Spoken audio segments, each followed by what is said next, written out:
স্বামী বিবেকানন্দের পূর্ব নাম নরেন্দ্রনাথ দত্ত। তিনি ঈশ্বরের অস্তিত্ব নিয়ে প্রশ্ন করতে করতে শ্রীরামকৃষ্ণের নিকট উপস্থিত হন, আর শ্রীরামকৃষ্ণ তার ভাব প্রচারের দায় নরেনের কাঁধে চাপিয়েছিলেন।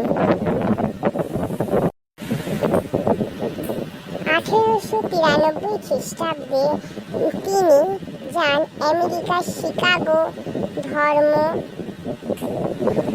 মহাসভায় যোগ দিতে। তাকে নিমন্ত্রণ করা হয়নি, তার কাছে কোনো পরিচয়পত্রও ছিল না। তবুও তিনি সেখানে যান হিন্দু ধর্মের প্রতিনিধি হিসাবে।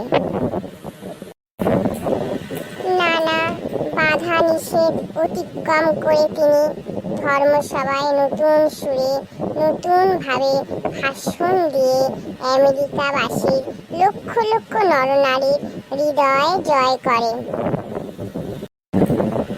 সত্যকে জানার কথা বলে সেদিন তিনি তাদের হৃদয় জয় করতে পেরেছিলেন।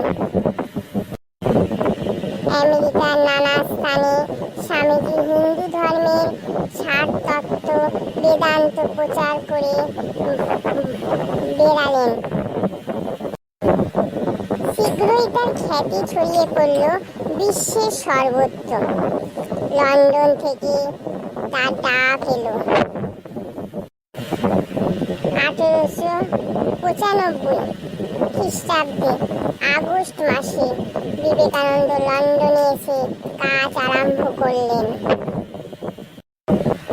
তার কথা প্রতিদিন প্রচারিত হলো বিভিন্ন সংবাদপত্রে। মার্গারেট তখন আপনার অন্তরের সত্যের অনুসন্ধানে সফল না হয়ে সংশয়ের ক্ষতবিক্ষত। কিরে বনু, চুপ হয়ে গেলি কেন? আর পড়ব না। কেন রে বনু, আর পড়বি না? কতটা তো পড়লাম আর বুঝলাম, কতটা পড়ব? বেশি পড়লে বোঝা যায় না। তা কি বুঝলি বনু? আমি তো বুঝলাম আমেরিকায় এসেছিলেন স্বামী বিবেকানন্দ, কিন্তু কেউ নিমন্ত্রণ করেন। তবুও না শুনে বিনা নিমন্ত্রণতেই চলে এসেছিল। লন্ডনেও এসেছিলেন, কিন্তু এটা কিভাবে হলো দাদা? তুই পড়ে এইটাই বুঝলি?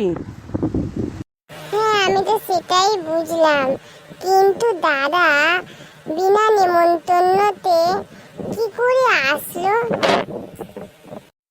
বনু, যারা মহান হয় তাদের কাউকে নিমন্ত্রণ করতে হয় না। তারা যে মহান, যেখানে যাবে সেখানেই তাদের পরিচয় পাওয়া যায়। তাহলে দাদা তুই যে বলিস বিয়ে বাড়িতে অনুষ্ঠানে নিমন্ত্রণ না করলে যেতে নেই? সে তো যেতে নেই, কিন্তু স্বামীজি বিবেকানন্দ তো নিমন্ত্রণ খেতে যায়নি। শুনলি তো যে কি জন্যে গেছে সেখানে। পুরোটা পড়বি, সব বুঝবি। এই বিষয়ে আর কথা বলতে নেই। তুই তাহলে এবারে পড়, আমি একটু বাইরে থেকে ঘুরে আসি। ওই দাদা আমি আর পড়বো না। ওই দাদা একটা তোকে কথা বলবো।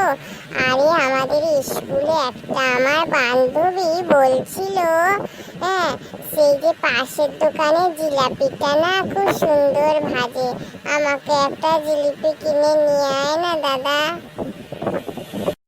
জিলিপি মিষ্টি তুই খাবি? তোর দাঁতে পোকা হবে বনু। আচ্ছা ঠিক আছে, তুই যখন বলেছিস আমি কম করে কিনে নিয়ে আসবো। ঠিক আছে, তুই মন দিয়ে পড়াশোনা কর, আমি এক্ষুনি আসছি। ওই দাদা আমি এখন পড়বো না, একটু খেলবো, পুতুল খেলবো। তবে খেল, ওই ঘরে যা, গিয়ে খেল, আমি যাচ্ছি।